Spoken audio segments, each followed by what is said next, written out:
I think the only positive thing I can say about this series is thank God that it's only 4 episodes. I can't imagine how much worse it would have gotten if this nauseating pig slop of a series had lasted 10 or more. Although I must admit, it is quite impressive that the writers were able to make so many mistakes in such a short amount of time.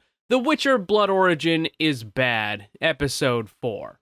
We open with the princess speaking to the general and some of his soldiers. Mr. Elfty is going to open a portal for them, and this small group is supposed to be a scouting party. The eventual plan for the Empire is to fully invade other realms and conquer them, but first there is a massive food shortage that needs to be addressed, so the scouting party is going to look for food first and foremost. Of course, they are immediately betrayed by Mr. Elfty, who decides to take them to the same desolate world that he had been visiting before. Obviously, there's no food there, but that's not his plan. He came to the realization that in order to gain the true power of the chaos from the blue sparkle thing, he needed to sacrifice someone that he actually cared about, in which case it happens to be the obese deaf girl. He kills the ODG and suddenly becomes infused with a tremendous amount of blue sparkle chaos magic.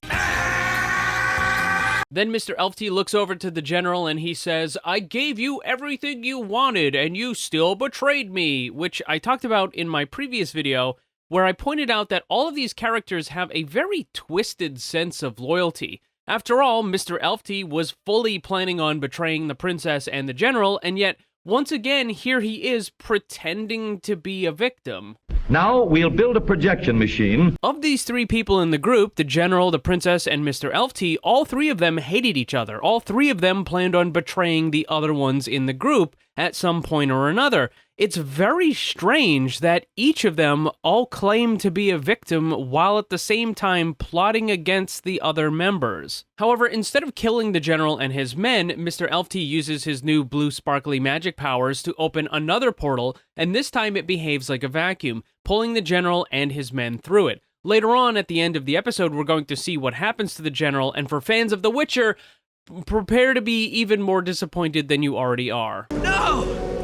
Oh, please, God, no! Back at the castle, Mulan and the others are still putting on their little pretend show of bringing the dogman to meet the princess. And also, I need to point out that even now, no one, for some bizarre reason, still hasn't noticed that one of the elven soldiers is obviously just a dwarf. Dumb people are always blissfully unaware of how dumb they really are. In the throne room, Albert rushes over to the princess and gives her a little bit of exposition that's supposed to set up the plot for future seasons of The Witcher. He tells her that in the book he has, that the monoliths are able to do much more than just travel between the worlds. It also allows to travel through time. Time travel! Because I'm sure the thing that this series' plot really needed was to be more convoluted. However, before Albert can give any more explanation, Mulan and the dogman arrive in the throne room. Back outside, Malarkey approaches a few soldiers who are guarding a storage house for grain. She attacks them by surprise, killing them instantly. Somehow, her knife is able to cut through solid metal armor because...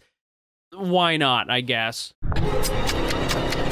Then, like a rubber band, we're snapped back to the throne room, where the princess is refusing to return Mulan's family sword, and she gives an incredibly stupid reason as to why. The princess says that the ghost tribe that Mulan belonged to was supposed to value honor above all else, and yet Mulan was willing to betray her friends in order to get a reward and to get the sword back. The princess sees this behavior as disgraceful and orders Mulan be taken outside and beheaded with her own sword as a punishment. Why? It bears repeating that the characters in the story have zero self-awareness, because let's think about this for a second. Mulan captured and returned a wanted man to the princess, which therefore shows Mulan's loyalty to the Empire, to the crown, and to the princess. But now, Mulan is being accused of betrayal of her friends, so if she had decided to stick with her friends, i.e. the wanted people, then wouldn't she be guilty of betrayal to the Empire and the crown? The entire situation is absurd. No matter which direction Mulan chose to go, she would have been accused of betrayal in one form or another. Either she's going to betray her friends, or she's going to betray the Empire. Excellent point.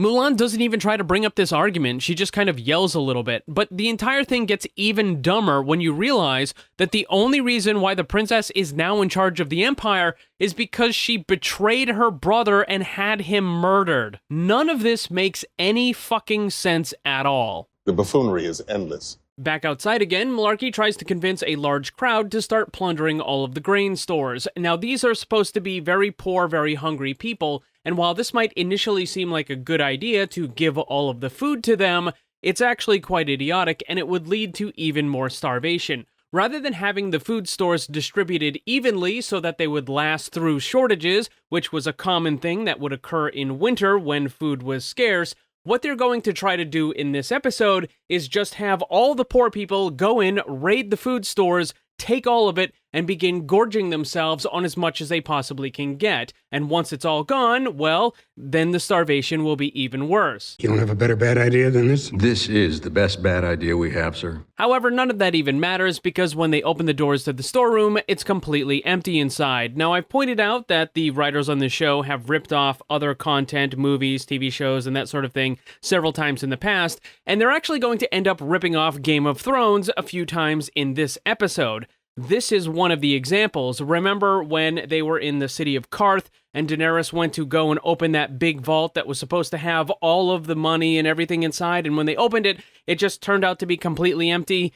They do the exact same thing here. This is not just morally wrong, it's also terrible strategy. But don't worry, it gets worse. While the crowd is initially upset that there's no food in the storeroom, one of the people in the crowd recognizes Malarkey and starts singing one of her stupid songs. And then a few moments later, the entire crowd is singing along, and just like Malarkey, they do so very badly. Hey everybody, there's no food in the storeroom and we're all gonna die of starvation pretty soon, but hey, what does it matter? We're just gonna sing along and everybody's gonna be happy. Shut the fuck up. And now we go back to the throne room again. And you might be thinking, hey, you know, all of this snapping back and forth between the scenes doesn't really help the story all that much, and it doesn't allow anything to build up and play out properly, and it's very disruptive to the overall pacing of this episode. And if you thought that, you would be right. And your script ain't worth the buffalo shit on a nickel. Regardless, the princess is now talking to Dogman about all the bad stuff she did. And remember how about 2 minutes ago she accused Mulan of betrayal for this and that? Well, now the princess is explaining that what she did in betraying her own family was actually good because she was just gonna be a footnote in someone else's story. Or something, and apparently that, in and of itself, was justification enough to wipe out the entire rest of her family and several other monarchies and several tribes and clans that supported them and all of those other people, and that was totally cool because, you know, she was going to be relegated to a footnote in someone else's story, and that was severe enough to do all those bad things, apparently. Yes, queen, what? However, Dogman refuses to forgive her, and suddenly his eyes turn back. Remember that he is supposed to be a Witcher, and while this sort of thing does happen to Witchers, it requires that they take certain elixirs and different potions in order to activate these changes and to give them those little extra powers. The fact that they're Witchers means that they can survive these different alchemical creations. But apparently, the writers on the show just kind of forgot about all that, and now Dogman can activate his powers whenever he feels like it. Very convenient. This allows Dogman to completely shatter the chains that were holding him and also fight off some of the guards. The princess runs away, and then we are once again met with the terrible CGI as it enters the throne room. Quick refresher, the terrible CGI has laser beams that travel pretty much instantly and are able to disintegrate any person it touches. The terrible CGI also shows no hesitation when it is confronted by something, and so far, it has never missed with those laser beams. Keep that in mind, because it might come up in a few minutes. Can you see where this is going? But before that, now we have to go back to Mulan, who's still being walked out of the castle, albeit very slowly, and she's supposed to be executed when she goes outside. However, I can't help but notice that for some weird reason, the guards never took her sword away. I mean, look at it. It's right there. She still has her sword on her hip. Why would they do this? However, as stupid as that is, it doesn't even matter because while they're walking down the hallway, she manages to take a sword away from one of the guards and uses that to kill both of them. Could someone please just tell me, what the fuck is going on here? But don't worry, it gets worse. The way that she carries all this out is even more ridiculous. As they're walking, she throws an elbow into one of the guards, and she hits him in the middle of the chest. You know, where he's wearing a full set of metal armor, and in addition to that, there's also a giant circular plate made out of metal in the center of the guy's chest. We are then expected to believe that this 90-pound, 80-year-old woman somehow has enough strength to elbow this guy through the metal plate, through the armor, through the leather, and all the padding that he's wearing, and has enough of an impact to cause him to fall backwards and drop his sword. Unless Mulan was trained in the use of devastating elbow attacks by Macho Man Randy Savage himself, I somehow doubt that she's going to actually be able to do this. I am the strongest woman this state has ever seen. Oh, yeah. Regardless, Mulan goes to the front door of the castle where she lets in Malarkey and some of the other idiots. As they're moving through the castle, they run into a group of guards and easily take out all of them. Once more, I need to point out that the metal armor that the guards are wearing seems to provide about as much protection as slightly damp tissue paper. Among the idiots, the only one who is injured is Tinkerbell, who's hit in the shoulder with an arrow, and because she's such a strong female character, she's able to easily pull the arrow out herself with little effort and sends it back at the archer. This arrow then somehow manages to pass right through the guard's plate armor, which includes that big metal disc that's on the front of his chest. What the hell am I doing here? What the fuck is the point of even wearing armor if it doesn't actually protect anything? Also, you might be thinking that the injury that Tinkerbell suffered would hinder her for the rest of the episode, but no, it doesn't. She carries on as if nothing ever happened, and no one even tries to treat it or even mentions it later on.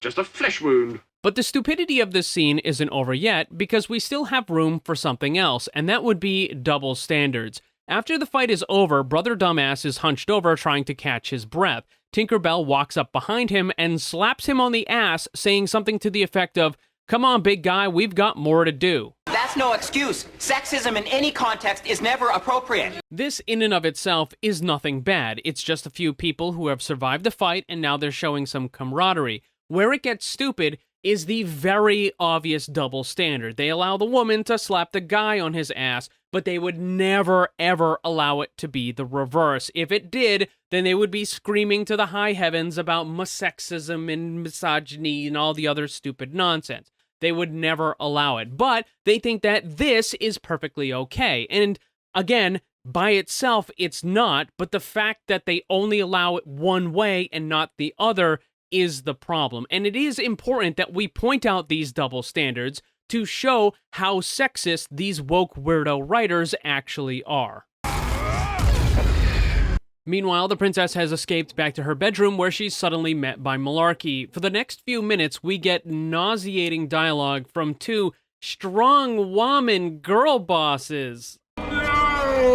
Then there's a quick and rather pathetic fight between these two where Malarkey stabs the princess, but she doesn't kill her outright. Instead, she just kind of leaves her there with the knife embedded in her body, where she gives the princess a choice. She says that if the princess chooses to leave the knife in, then she might survive long enough to get some treatment, but she risks being captured by the people from the city. Or she could just take it out, and then she would end up dying. Of course, this line of dialogue is delivered in the most pompous and arrogant woke weirdo SJW feminist way possible, and it really kind of undercuts the scene. It's also very clear that the writers are desperately trying to convince the audience that there's been some kind of character growth with Malarkey, where maybe she did some bad things in the past, but now she's actually a good person, she's trying to take the high road, she's being more virtuous, and this and that and yada yada, except it doesn't work, because for the entire length of this series, we've been told again and again and again and again by numerous characters that Malarkey is the bestest ever and she can do no wrong and she's super amazing. Even when she tries to acknowledge some of the, quote, bad stuff that she did in the past, it doesn't actually work because the other characters then just kind of brush over it and they say, well, none of that matters because you're super amazing and this and that and whatever. So now that she's having this kind of, oh, I'm, becoming a much better person moment, it doesn't work because for the entire series, every character has always been telling us that she is this amazing person, and it just doesn't work with this sort of redemption arc when there was no redemption to actually occur. Regardless, Mr. Elf-T has returned from the other realm, but he is quickly confronted by Cindy and the healer lady at the monolith. Mr. Elf-T starts using fire magic, which apparently is very dangerous, and Cindy and the healer lady are super duper scared by it, although I find it hard to see how this type of magic using fire is in any way more dangerous than what we've already seen throughout the entire series. Albert was able to snap this dude's neck using magic from 30 feet away. Mr. Elf-T was able to kill the ODG by using magic to slice her throat. And then you also have the characters who are able to conjure portals that can cut things in half. So I fail to see how fire magic is any more dangerous than any of the other things. If anything, the stuff that we've seen already is more powerful than just trying to set something on fire. But don't worry, it gets worse. Back in the throne room, the terrible CGI is somehow failing to kill Dogman. Remember, it has laser beams that travel pretty much instantly, but I guess they just decided to slow down for some reason? I don't know. Not that it matters, because at some points during the fight, Dogman is standing completely motionless, and yet the terrible CGI still somehow manages to miss him with the laser beams. Look at this right here. Dogman is not even moving. His back is turned to the terrible CGI. This is a free hit, and yet the laser beams by the terrible CGI thing misses by at least 5 feet. I don't believe you. These two continue fighting, and eventually they fall through one of the giant windows. Mere moments later, the princess arrives at the throne room as they're falling out the window. Somehow, she is oblivious to all the fighting and the noise that was going on just a few seconds ago. Remember, she is seriously injured and she's trying to find someone to help her, so why would she ever want to go back to the throne room? The guy that wants to kill her is in there, and he's fighting with a giant, terrible CGI that can shoot laser beams that disintegrate people. There is no one in that throne room that can help you. You heard them fighting as you were walking towards the entrance. Why would you go in there? But I guess none of that matters, because the princess decided that she just really needed to sit down, so she walks over to the throne and does just that. Mere seconds later, a bunch of town rabble entered the throne room. The princess decides that she's not going to let herself be taken, so she pulls the knife out and dies instantly. Well, excuse me, princess. Yeah, that's not how it works. I realize that the princess was seriously injured and removing the knife is going to cause her to bleed out, but that takes a little while. It's not something that you would die from instantly. That doesn't work. But even if we ignore all that, the sheer amount of contrived nonsense that just occurred in the last couple scenes is off the charts. Let's take a look at this. Malarkey needed to find the princess in her bedroom somehow, stab her with a knife, and choose not to finish her off. Dogman managed to survive against the terrible CGI and not get hit by the laser beams somehow. Then they fight and fall out the window mere seconds before the princess goes into the throne room, who ignored all of the noises and the fact that there wasn't going to be anybody in there to help her. Then, as she's sitting on the throne, the moment she sits down, a big rabble group of people arrive in the throne room, and then she decides to take herself out. All of this is unbelievably absurd and contrived. That is an entirely implausible plot development. But don't worry, it gets worse. Outside, Dogman is laying on the ground trying to recover from the fall. The terrible CGI approaches him, and you would think, hey, this is probably a good time to use the laser beams and disintegrate him. After all, Dogman is laying on the ground, he can barely move, there's no possibility that he could dodge, the terrible CGI has never shown any hesitation before. But for some reason, he doesn't decide to do that. Instead of using the laser beams, the terrible CGI decides that it would be a good time to very slowly walk towards Dogman and then roar a few times. Truly, you have a dizzying intellect. For what possible reason would this stupid thing decide to start roaring instead of using the laser beams? Dogman's plot armor during this entire situation has been fucking ridiculous. So while the terrible CGI is just standing around and looking at Dogman instead of hitting him with the laser beams, suddenly Malarkey appears and throws a knife into its eye. It quickly turns and flies away, but in the process, its tails hit Malarkey and knocks her unconscious. Dogman gets angry over this and uses even more of his Hulk power to become even stronger. I mean, honestly, at this point, they might as well just paint him green and call it a day. I see this as an absolute win. He picks up a gigantic metal sword from a nearby broken statue and flings it out at the terrible CGI, which makes no effort at all to try to dodge, and instead just dies instantly and falls to the ground. A very, very anticlimactic end to the terrible CGI. I don't feel a thing. Back with Mr. Elfty, Cindy comes up with a plan that the healer lady is going to use her magic to merge Cindy and Mr. Elfty, just like they had done to merge the terrible CGI insect thing with Dogman earlier in the show. And somehow this is supposed to stop him. I guess it's supposed to siphon off some of his chaos magic, and it's going to allow Cindy to destroy the monolith forever or something. I can't help but think that there's probably some better ways to handle all this, but whatever. Meanwhile, the rest of the Fellowship of the Idiots are beginning to celebrate the death of the terrible CGI, and one of the cell swords from earlier arrives there to celebrate with them. However, bad news for him as he's ripped in half by Dogman, who is now truly embracing his inner Incredible Hulk. Quite predictably, Malarkey is able to end the threat in the fight with Dogman by singing her fucking awful song to him. The sun's getting real low, big guy. She's able to calm him down enough to where she can get close and stab him. I know a killer when I see one. As dumb as all that is, it's even more ridiculous because it was filmed and shown on screen the exact same way as was done for the death of Daenerys Targaryen in the final season of Game of Thrones. In both situations, the camera zooms in as the two characters get closer and then they begin to kiss.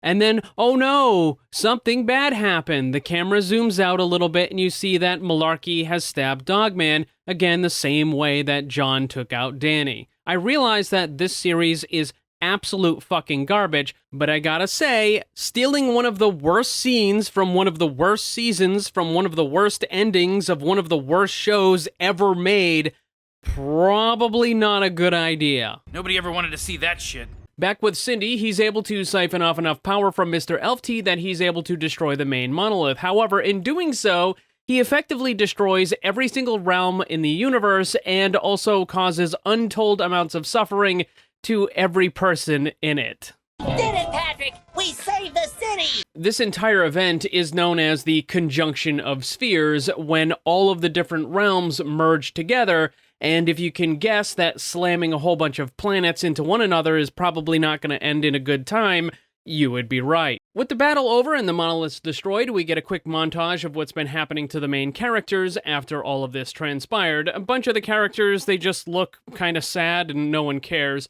Mulan has decided to bury the family sword for some stupid fucking reason. She tried to get it back because she wanted to restore honor to her clan, and now that she has it, instead of using it and, you know, doing good deeds with it and you know, kind of bringing honor, she just decides to fucking bury it for, I don't know why. She just fucking buries it because she's an idiot. But what's dumber than that is what has happened with the general. Now, some of you might have been wondering what happened to him since we saw him kind of disappear at the beginning of the episode when he gets pulled into a different rift. Okay, let's be honest. None of you actually gave a shit what happened to him. But I'm going to tell you what happened to him anyways. He gets trapped in another realm, and he finds this gigantic skull and decides to put it on as a helmet. And to everyone's dismay, who is actually a longtime fan of the Witcher series, you know what this means, because it appears that the writers are trying to set up the general as the first in the Wild Hunt. And for those unfamiliar, the Wild Hunt are a group of extraordinarily dangerous warriors from another realm. So not only did they retcon who it is that started the Wild Hunt, but they're also doing it with, you know, some gay dude who was in a relationship with Brian. Maybe they're one of those gay couples. Because it's never enough to simply destroy established canon. No. Instead, you also are required to earn some diversity points while you do it. Sometime later, we see Malarkey singing very badly, once again, in the same tavern from the beginning of the series, and it's also revealed that she's pregnant. I hate this.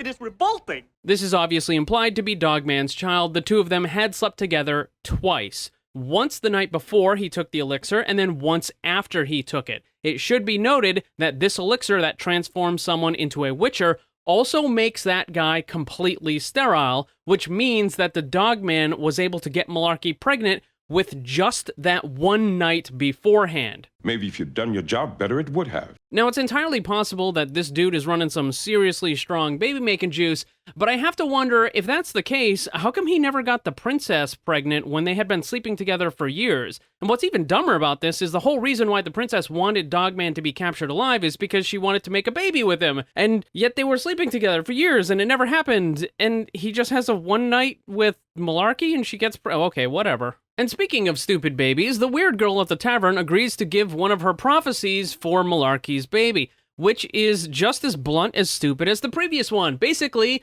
the prophecy is that a descendant of Malarkey is going to be the person that ends up destroying the entire world. Boy, that escalated quickly. Now, I'm not saying that having one of your descendants prophesied to be the destroyer of the worlds is a good thing, but, I mean, honestly, it could be worse. It could be someone that grows up and puts pronouns in their social media bio. Is that like a personal attack or something? Then we get a post-credit scene where it's revealed that this descendant is going to be Ciri, and we already knew that she was prophesied to be the destroyer of world stuff from the main Witcher series. And we also get a look at Albert, who is watching over her because apparently he figured out how to time travel. I have to say, her supposed lineage is a little funny, considering that Ciri is incredibly pale and white. I mean, there are white people, and then there are white people. Like, you step outside, and you instantly get a sunburn kind of white people, right? Like, that Ciri is white as a person, right? And also, you know, the blonde hair and everything else. And I can't help but notice that Malarkey is, you know, none of those things at all. No, that's offensive. You can't pretend to be black. In order to get this significant of a change, it would mean that after Malarkey had her child, every single person that came after her, everyone in the line of descendants, then decided that they only ever wanted to be with pale white people, because that is pretty much the only way you're going to get from someone like Malarkey to Ciri. So that means that all of her descendants decided to, breed the Malarkey out, which I gotta say, writers of this show... That's racist. The final part of the main episode shows Jaskier writing down the last bit of the story, and then that's it. It just kind of ends with a dull thud. Now, there was something in the very first episode that I skipped over entirely during my review, and sometimes I have to do this because otherwise these videos would stretch to like 2 hours long if I went over absolutely everything. But I think it's important enough to go back and mention this specifically.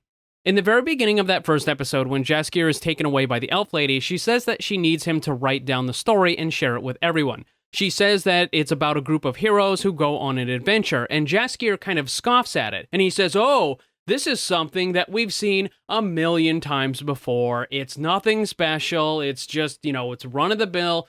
People are tired of hearing this kind of story. And then the elf lady responds in a very pompous way, saying, 7 estranged warriors who come together to fight an unstoppable empire. They bring humans and monsters to the world via the conjunction of spheres and create the very first Witcher. Oh, you've heard that before?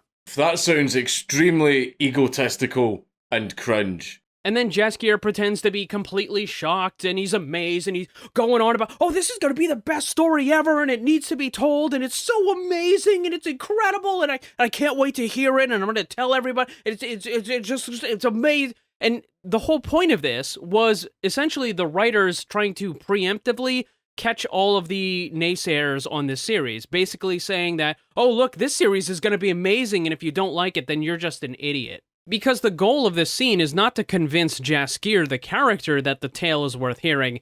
It's trying to convince you, the audience, that the writers on this series are amazing and they're the bestest ever. The entire scene absolutely reeks of masturbatory narcissism. Where they tend to carry around such massive and hefty egos that you wonder how they manage to walk upright or fit through door frames. The main Witcher series has been going steadily downhill, and the departure of Henry Cavill is going to greatly accelerate that.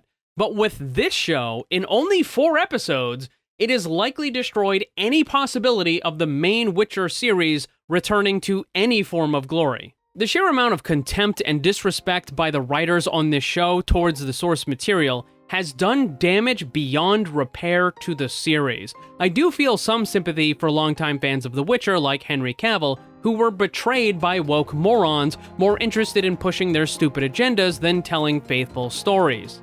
It should be noted that Blood Origin has been listed as a limited series, and supposedly it was never intended to get a second season, although that might just be Netflix now covering their ass because, yeah, it was awful, and they want to pretend like, oh no, it's just supposed to be this one-off thing. We never had plans to do a second season.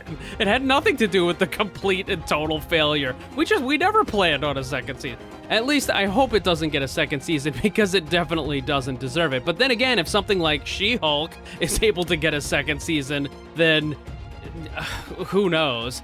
However, if for some reason Netflix does decide in their infinite stupidity that they want to throw more money away, I'll be more than happy to continue tearing apart their awful shows. But thankfully, that's the end of Season 1. I'm taking shots at the enemy. I'm gonna make it to the top, leave a legacy. If I got something to say, you better let me speak. Turn it up a new degree, bitch, you ain't seen anything.